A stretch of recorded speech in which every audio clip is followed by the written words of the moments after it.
So let's next step and okay. yeah. All right, so we've already briefed on that. So, in our congregation, most of our members were incarcerated in Topaz, the same place that Konrad's grandmother was, one of the 10 camps set up during World War II to incarcerate Japanese Americans in the mass incarceration.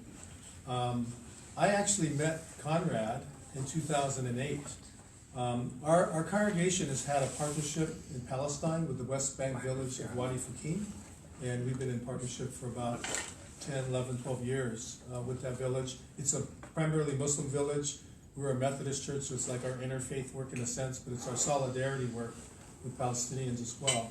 But I met Konrad because a handful of us were working actually on a program at the Public Health Department in San Francisco in 2000, I think it was 2009, after the big 2008 massacre in Gaza.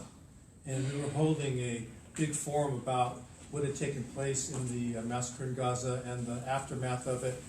And somebody, the guest speaker we had, I'm forgetting his name now, but he was from Gaza.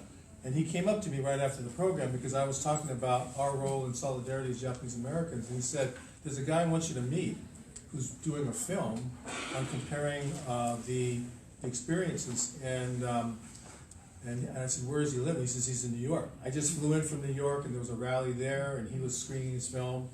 And he said, but he needs help because he started the film, but he hasn't completed it yet. And it just turned out I was flying to New York that night. So I said, give me his name, and I met him in New York the very next day. And so we got to talking about it, and he was sharing with me the process he was going through to do this documentary, and that he needed more money, and he also needed to kind of get some critique. And so we flew him out to California. So his very first screening of this film was at our church in Alameda, I think in that year, 2009. And we invited Japanese American community particularly to come and give feedback, and also Palestinian community. And so he got his first critique from a screening here in California. And then also we introduced him to other people to do fundraising for him so that he could work on the rest of his film. So we got a chance to meet him, and then he got a chance to meet Japanese Americans here in California because he grew up in the East Coast. And that formed a friendship, and we were really proud of him when he was able to finish the film and then begin screening it around the country. I think it was about 2011, 2012 or so. And then with the, I think one of his big screenings was at the CARE, Council for American Islamic Relations, one of their big dinners that he was able to screen it at, and then got really great accolades around that. But just to share with you some of the connecting points that we shared talking about as Japanese Americans is, of course, probably most of you, 9/11 is history for you, and maybe you were born a little bit after that time, I'm assuming, right, if you're college students now. But around that time, Japanese Americans came right out to the support and defense of Muslim, Arabs, and South Asians right after 9/11, because many of our elders, when 9/11 took place, it reminded them of what happened to them right after the bombing of Pearl Harbor, that they were immediately branded as the face of the enemy. And that led to Executive Order 9066, which Roosevelt issued in February 19th, 1942, which is why this week is a day of remembrance around that, around the issuance of the Executive Order. And today. Huh? That's right. Well, we had a program last Sunday, and I got another one tonight, and we got another one tomorrow. But why Japanese Americans remember that day in infamy, because of the process that went on from that time to incarcerate everyone. At our congregation, all of our members were sent to Tanforan Racetrack, first as the Assembly Center, and then taken from there to Topaz, Utah, where they stayed for the remainder of the war. And I won't go into all the details and history because you get that in Professor Dajani's class about the history of that. The remarks I just want to make was that, so there's been a historical solidarity with Japanese Americans right after 9/11, people coming out to support. We had a rally in Japantown right after 9/11 to support the Arab, Muslim, and South Asian communities, and many of us were at INS, the immigration departments, where we were seeing sweeps taking place. People were having deportation cases, and have continued to build on that over the years. And just the one thing I want to say, and maybe just close on, is that you know, when we think about what was happening to Farouk at that particular time, it was also the same time there was a build-up to the Iraq War. And this is what I'm talking about a lot right now, is that the whole reaction to 9/11 was to create this Department of Homeland Security, and then also to use it for those who already had pre-existing geopolitical interests to do regime change around the world in different places. And if you remember, or you may not remember, but I remember that the Bush administration came out with this notion of the axis of evil, and they named Iraq, Iran, and North Korea as the axis of evil, and branding them also as terrorists who would be the ones who would be dangerous to our national security. And so it's no mistake then that immediately after the Department of Homeland Security was established, as there were immigration sweeps going on, there was the build-up also to the war in Iraq. And Saddam Hussein became branded as the chief enemy that we need to take out, even though they had nothing to do with 9/11, right? And so that buildup took place, and the infamous weapons of mass destruction was argued, which has now been, you know, proven to have been false all along. When we think about the devastation that was done to Iraq, to Iraqi society, the destruction of social cultural institutions, and then the funding that goes back to groups like Halliburton, who've made money off of rebuilding things in Iraq there. Well, we've had thousands upon thousands of refugees, hundreds of thousands of civilian casualties there. And so for Japanese Americans, we remember that after we had congressional hearings in the 80s and the Congress apologized to Japanese Americans, it was through the Civil Liberties Act of 1988. It was passed on August 10th, 1988, and they cited 3 factors for the abridgment of our constitutional rights, being war hysteria, pre-existing racism, and lack of political leadership.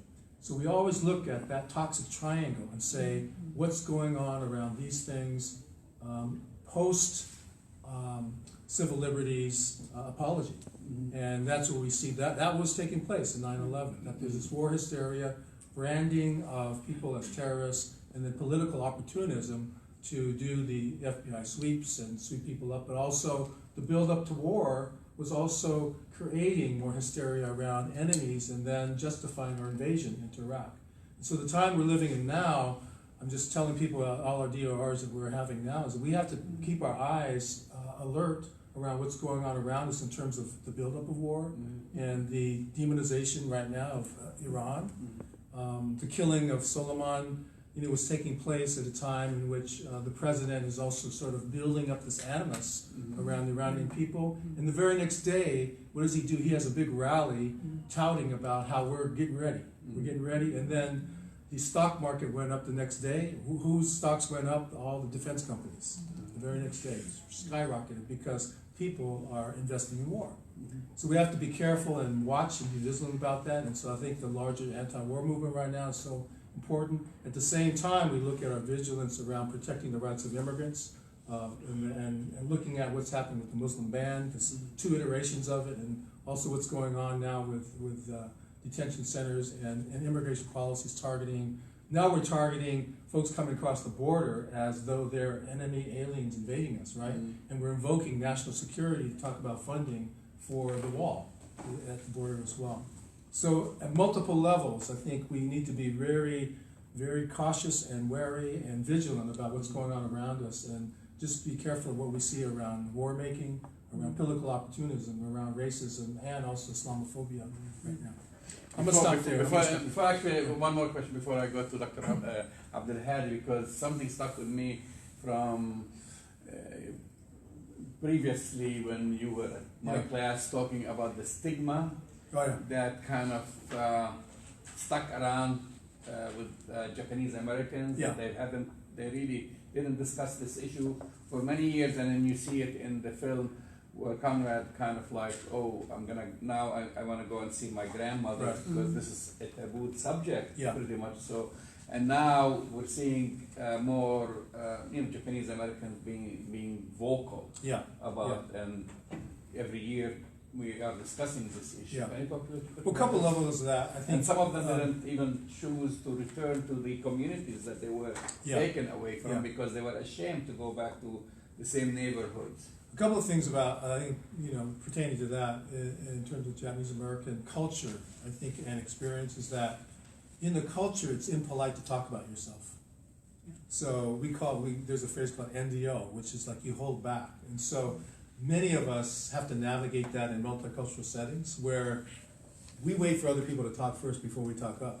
So that's there already existing. And then also what Jamal was talking about in terms of the shame. For many people, being incarcerated was not it was an embarrassing thing for many people. And to be labeled as the enemy was where we talk about internalizing racism, and so the internalizing guilt and shame. And so there's trauma around that experience, there's cultural shame, and then there's also cultural hesitancy to speak out on your own voice. And I think all those factors were part of the dynamic of Japanese Americans. After the war, the racism was even more intense for people coming back to places where they used to live.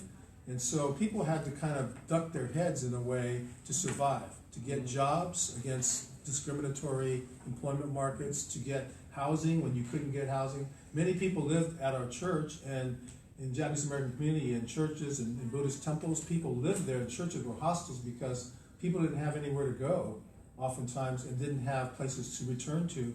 And so they needed kind of just find places to survive. And I just talked about this at the Day of Remembrance on Sunday about a phrase I've heard from some Palestinian friends, that existence is resistance.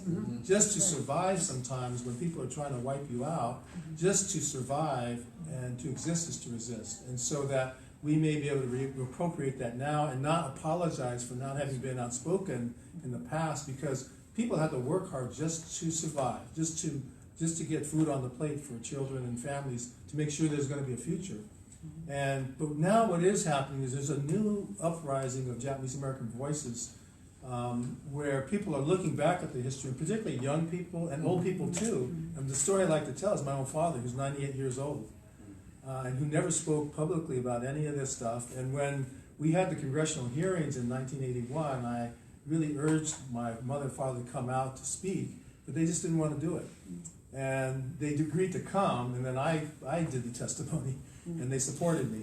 But the last 3 years, and particularly in the build-up to the 2016 election, Al Jazeera interviewed my father about his perspective on what was going on, about how politicians were trying to justify the wartime incarceration and to maybe they were talking about rounding up Muslims at that time, if you remember. And so Al Jazeera was interested in getting stories from Japanese Americans, and my father granted to an interview. And after he did it, I said, well, why did you do it? You never wanted to speak up before. And he said, one, your daughter, which was his granddaughter, asked him. And she was the one that was the link to Al Jazeera. He says, I couldn't turn down my granddaughter.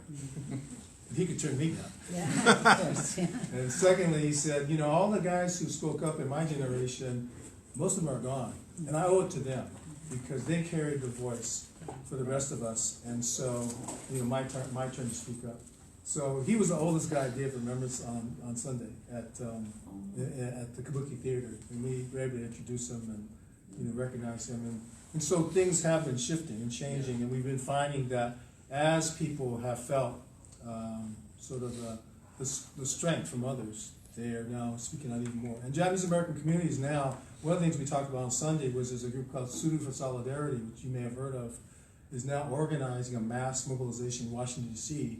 on first weekend of June, to mobilize Japanese Americans across the country to call for the shutting of all detention centers that are holding our migrant brothers and sisters, particularly the issue around separation of families. All right, great. And Dr. Rabab Abdulhadi, you were in New York, and you pretty much lived through it, and you're intimately familiar with Farouk's story. Yeah. So, well, first, thank you, and I wanted to just reiterate that we are meeting on Ohlone indigenous lands, I wanted to actually make 5 points very fast. One is just to say that this is part of Ahmed Open Classrooms, Arab and Muslim ethnicity and diasporas studies. When I'm sitting, I can't project too much. Open classrooms. So we actually have 2 events for the Day of Remembrance. Tomorrow we are also joining up with the Asian American Studies. We're going to be having a big meeting at the Japanese Garden of Remembrance here at San Francisco State behind Burke Hall. So please go at 2:30, and then at 4. At 4, Professor Dajani and I are speaking in another class, in Professor Wesley's class, to actually elaborate on some of these issues. And we've also, this is 2 events in terms of honoring Day of Remembrance. We also have 2 events this February. On Saturday, we had a very big event on Black Palestinian solidarities, and we actually hosted people who signed 1970 statement in solidarity with Palestine that was published in the New York Times 50 years ago, who actually some of the people who signed. And also we had people who were involved with SNCC, Student Nonviolent Coordinating Committee, and people who were involved with the 1968 strike here at San Francisco State. We will be posting that online. Also next Wednesday, we are going to be partnering. Professor Dajani and I are bringing our classes together. My classes are online. Professor Dajani's class are in person. So we're going to have it's in your class. We're going to be focusing on the Afro-Palestinian community of Jerusalem. So I'm not going to say that. I want you to actually look forward to it. It's going to be really incredible conversation. We have other events down the semester. So this is, and the reason we do the open classrooms is because we really believe that the classroom should be open, not only to students, but to the community, and we should be learning from the community. And this is kind of part of having Pastor Yoshii, having everybody else, and demystifying the fact that knowledge only exists in the university, where this is the place, because we're called scholars, this is where, but actually knowledge is being produced everywhere, and there is a lot of indigenous knowledge, a lot of knowledge in our communities that is not being passed on, and we really want to make sure that it's passed on. And this is part of the oral histories that Pastor Yoshii is speaking about his own father. It's about the people who testified on Saturday. It's about some of the stories I will share with you in a minute. This is really important, to be accountable to the community, to connect with the community, to learn from the community. Also because students are not outside of the community. Students don't come out of nowhere. Maybe the university wants us to think that we are in silos, but we're not in silos. We are part of the real world. So that's really important to actually be able to fulfill what we call the spirit of 68, for which students in 1968 struck at San Francisco State and demanded relevant knowledge, accountability to the community, acknowledging the lived experiences of communities that don't get acknowledged generally and don't get recorded. Now, in terms of what's going on here, I wanted to mention, I mentioned 2 issues already. The 3 issues around the film. One is that before I even talk about Farouk himself, even before post 9/11, 2001, in 1986, the INS and other FBI and so on attacked Palestinians in Los Angeles, California, and arrested a group of people, 7 Palestinians and a Kenyan wife of one of them. They were called the LA8. And actually one of the earliest communities to come and support the LA8 was the Japanese community. And another area was the Chicana, Mexican Americans and so on, that actually, and then civil liberties. A lot of people came in. And that's a very important chapter. And the reason it's really important, not only about the solidarity, which was really significant, but also because a lot of the things that have happened in the LA8 case were actually borrowed and implemented in Patriot Act 1 and Patriot Act 2 post. So a lot of this actually, including, they allude to it in the film, but it doesn't get discussed too much. During the Reagan administration, George Herbert Bush, who became president afterwards, was senior vice president. And he had been the director of the CIA, Central Intelligence Agency. And in the process of defending the LA8, we actually discovered a document that was called Alien, Terrorists, and Undesirables. That was a secret plan. That it was really a real thing. Like, this is the aliens who are enemies, people who don't belong, and so on. There is a questioning about even Japanese Americans, but also Japanese Latin Americans who were renditioned from Latin America, brought and put into a concentration, mostly in Crystal City, which we had the honor in October actually to visit. We were invited to go and with the pilgrimage with people who were. So that plan said, these are the people who are the enemies. We're going to put them in concentration camps.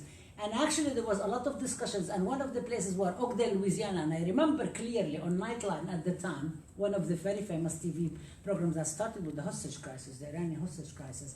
They interviewed the mayor of Oakdale, Louisiana, who said, oh, this is really great, we can set it up here because it's the desert. The conditions are the desert, even assuming that everybody who came from that region is in a desert. It reflects ignorance, but it also reflects the ways in which that particular community was actually thinking they're going to benefit.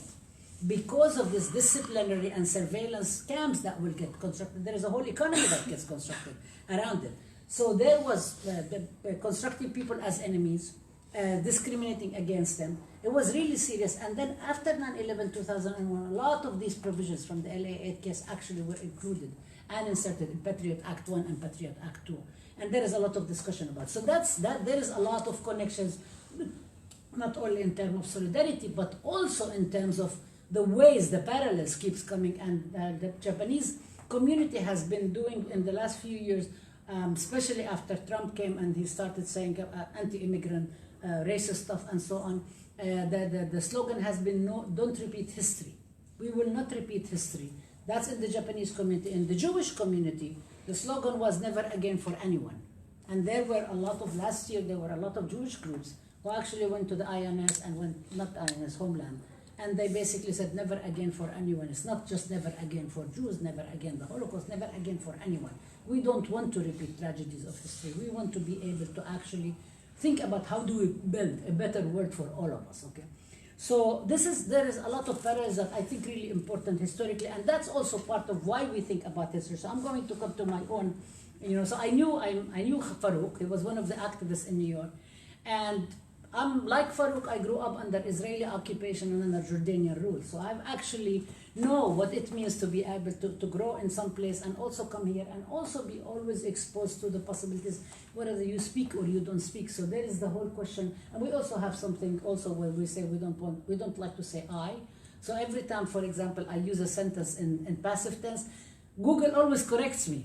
When I say it's being said, they say, no, use straightforward, don't use passive tense. And we need to actually even make Google and spell check also more culturally sensitive. And so, but there is this discussion about where we grew up under and we experienced that. So there is one is the fear. The fear it's not only the shame, but also the fear of what does it mean to speak up. When the knock on the door is going to happen, like Farouk, when the knock on the door is going to happen and going to say, and this is something that Palestinians experience every single day, that there is a knock on the door and then they come to take you away. And then there is a question also, what happens to the other people who are there?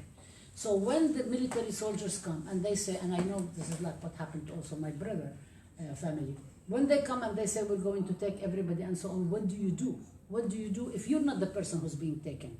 If they want to take one person who is arrested, or they want, what you usually do is they gather everybody from the whole building, put them in one room, and then they go after the person they want to arrest and so on. So what do you do? One of the things that has happened here, we think about the United States actually using the camera, right? You're using your phone to at the very least bear witness.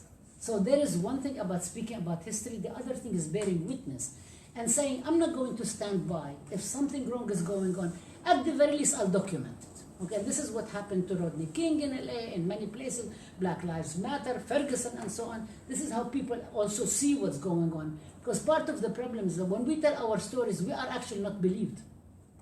We are constantly questioned because we are already constructed as coming into the context as liars, as people who don't have the truth, and so on, because this is the way the mainstream culture is already constructing us. And I'm talking about all marginalized communities. I'm talking about people who are poorer or homeless. We're talking about Arabs, Muslims, Palestinians. I'm talking about communities of color, indigenous communities, people who are suffering from all sorts of structural inequalities, where you talk about gender, sexuality, what have you.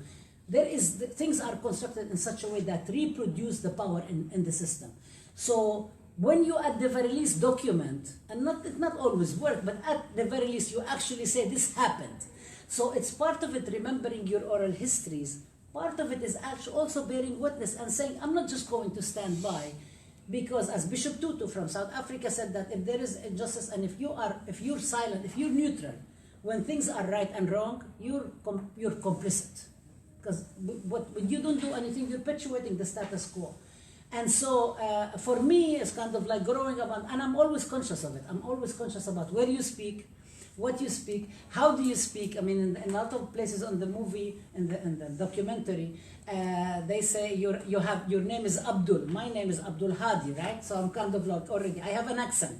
I'm constructed as a foreigner. I'm speaking up for Palestine and so on. So there is a lot of these things that actually you experience, and also you also experience what Farouk is experiencing, and this has been also my experience of speaking up.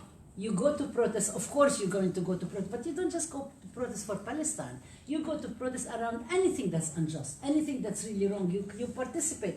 You're drawn to, because you recognize the injustices in other people's experiences. So I think this is another thing, and also the experiences that we bring with us. That's not all of them are similar to what happens here, but there are other experiences, and this is why. And I'm not going to continue to talk about it, but there is, and I want to stop so we can have a discussion, and because we have a lot of things to discuss. But it's also around the whole question is oh my God, I lost my train of thought. No, there was something about Ashcroft. And that's the last point I wanted to say. When he said that it will merge into the culture, he was saying if people are released, if people who were arrested unfairly after 9/11 and put into the prison, if we release them, they will merge into the culture.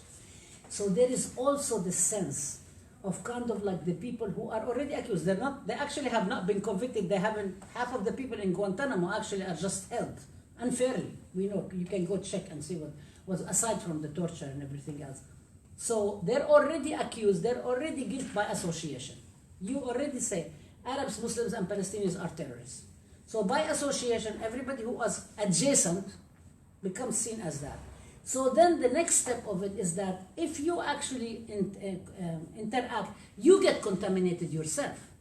So if you are going to areas or you're in communities or something, also you are contaminated. So what happens then is that the system, who is actually trying to maintain itself, and it needs, in order to maintain itself, it needs to keep the oppression going, because if you keep speaking up and you disrupt it, and so the system doesn't work anymore, right? I mean, we know that. We know from the 68 strike. So if you do that, if you speak up, they need to be crushing you, right? But then on top of it also, in order to that to succeed, they need to also separate you from each other. So there is two issues that happen here. One is exceptionalizing. So then Palestine, for example, gets exceptionalized as separate from everything else. It's a special case. And we say, why is it a special case? It's a question of justice and injustice. People will say to you, it's complicated. What's complicated about it? It's justice and injustice. And the alliances are also just. And then they say, oh, the Jewish people who are supporting Palestinians are also exceptional. What's so exceptional? Of course they're going to be, because they're about justice and injustice. And so when you demystify that, but then the next step is to actually isolate people. Isolate people, make them radioactive, so nobody else will give them support and solidarity and so on. So we need to be aware of all of these things. So I want to come back to end with the whole question of what's the purpose of education, what's the purpose of the classroom, and why is it that we do this? Because they do have ramifications. What we learn here should have implications, should make you actually even more interesting on the dinner table with your friends at birthday parties and so on. But it's also about part of like being a better person in the world and being able to learn something that will affect you. Thank you. Well, this is great. My 4 o'clock class, we focus on the media. So we focus a lot on images. And so the optics, how the optics look. So when we're talking about the Japanese-American internment, or fast forward to today, the images of babies, children, brown people, right? Mexicans being held in cages at the border, right? I mean, you have this, and then if we discuss in the context, and this is something I try to look into a lot, to look at the, because we didn't live during, we weren't born during World War II, the conflicts that we were facing, because these things are triggered by conflicts and the fear of the other. This is what the United States government created, the fear of Japan, basically, that we did not witness similar acts towards German Americans. even though some of them were watched, they were put on some watch lists, They were in some of the camps. but they didn't have that impact, you know, optic-wise, to kind of sell this idea, because, you know, Japanese Americans look different than white people. Mexicans look different than white people. Arabs look different than white people. So there is that element of racism. The nuclear bomb. You know, the whole thing Germany was not bombed. yeah, so the whole idea, I mean, this is when you look at images, even for the United States itself, because how we got all these images about Japanese Americans, aside from the ones that were taken from, you know, by those who were interned, they had newsreels produced by the U.S. Army. And that's why you see, like some of you, I showed you some images of the internment camp in Manzanar in Southern California. And those images were taken by the U.S. Army, and then you will see in those images the U.S. Army personnel helping an elderly Japanese man getting off the train, or helping it. They just want to look like, here were the nice people helping them. You know, so there is a lot of optics around it, but then it's invisible when it comes to like our, basically the other conflict on the other side of the ocean, which is with Nazi Germany, that German Americans weren't subjected to this humiliation and to this prolonged humiliation and to the stigma that came with it. And this is where, to me, it's a very clear, you know, straightforward racist, you know, systematic racist, even within this kind of, even within conflicts, we identify, you know, we kind of like try to distinguish, work so hard to distinguishing and othering people of color, whether in this country or abroad.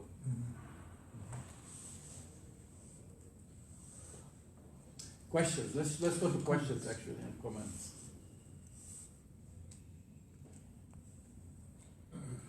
Go ahead.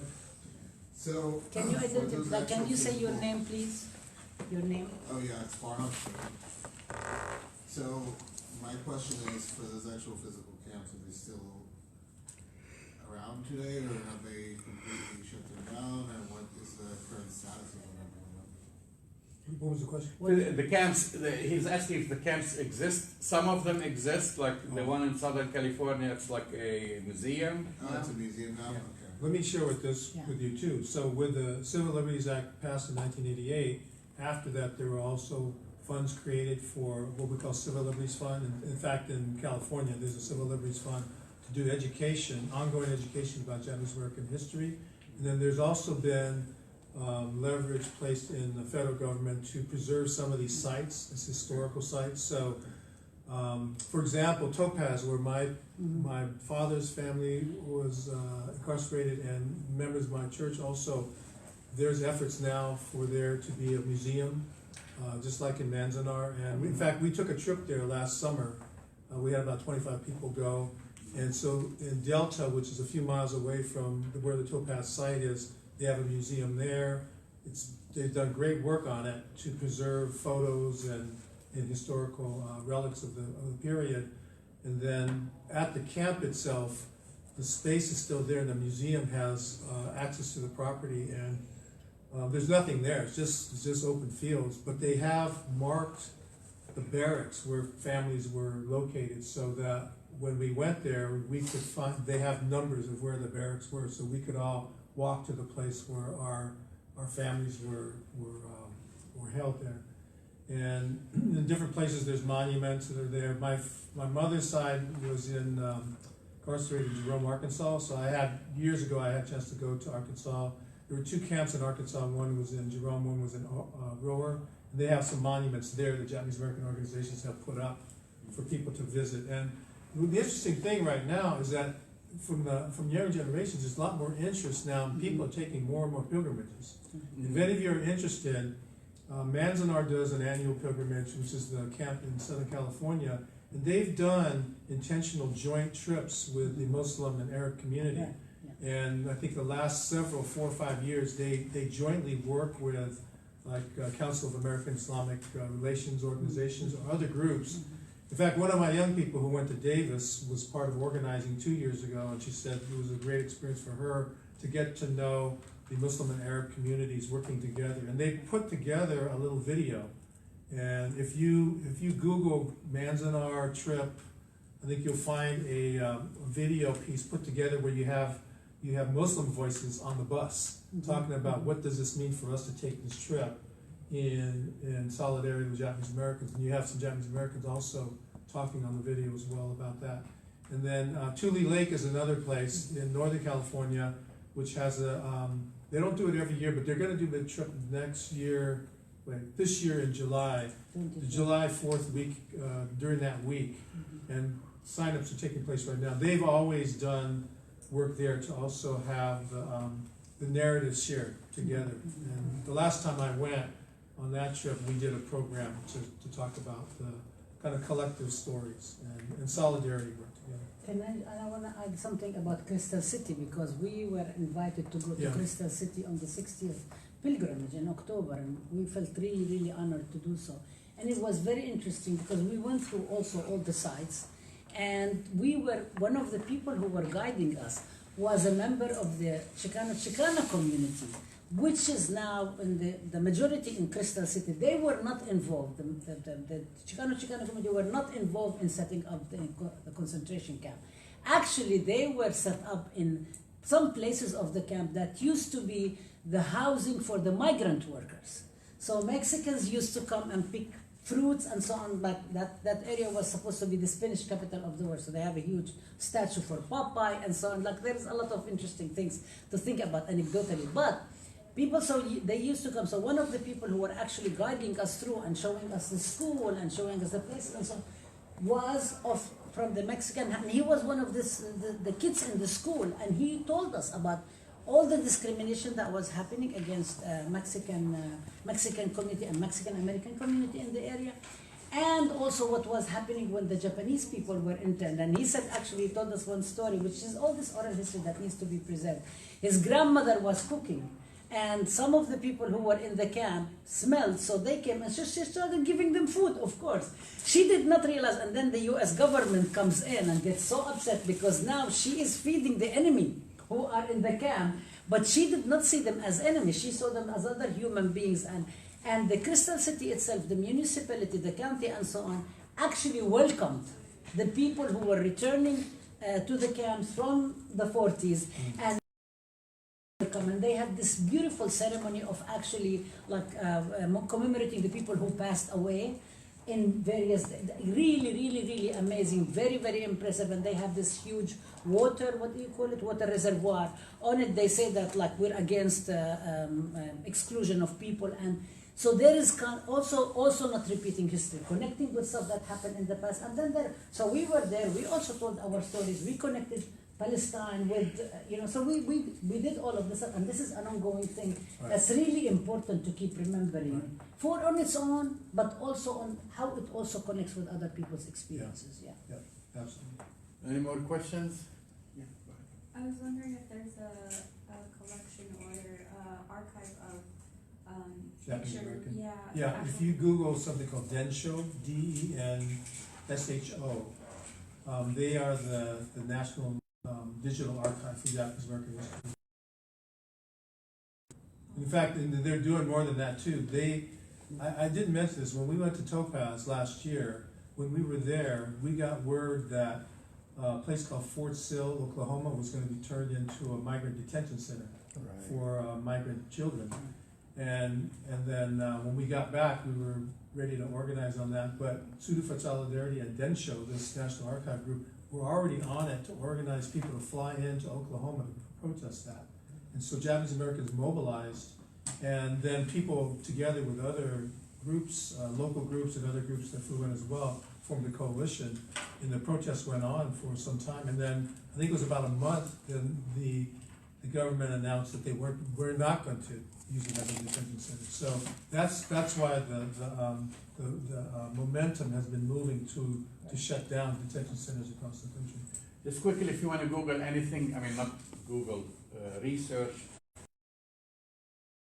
newsreel, the best site is archive.org. That you get all, like, you put just a year, 1942, 1943, whatever, and then you could put keywords like internment or Japanese internment. And that's actually where Wendy Hanamura was. She was an old colleague. Yeah. So that's archive.org has actually the largest collection of images and films. Go ahead. Okay, I just wanted so Can you please raise your voice and speak, sorry. because I have a hearing problem, yeah. So what stopped the U.S. government from putting Arabs and Palestinians into concentration camps? Oh, it just didn't work. I mean, the plan got exposed, and then they did not find that it was the most appropriate thing. But I believe, and I think this is a lesson from history, that the movement we organized at the time. So what happened? The INS, the FBI. That's really, really important lesson. They went and they arrested these 7 Palestinians and the Kenyan wife of them, and then the next day, all the headlines in LA said terrorists hit LA, terrorism hits LA.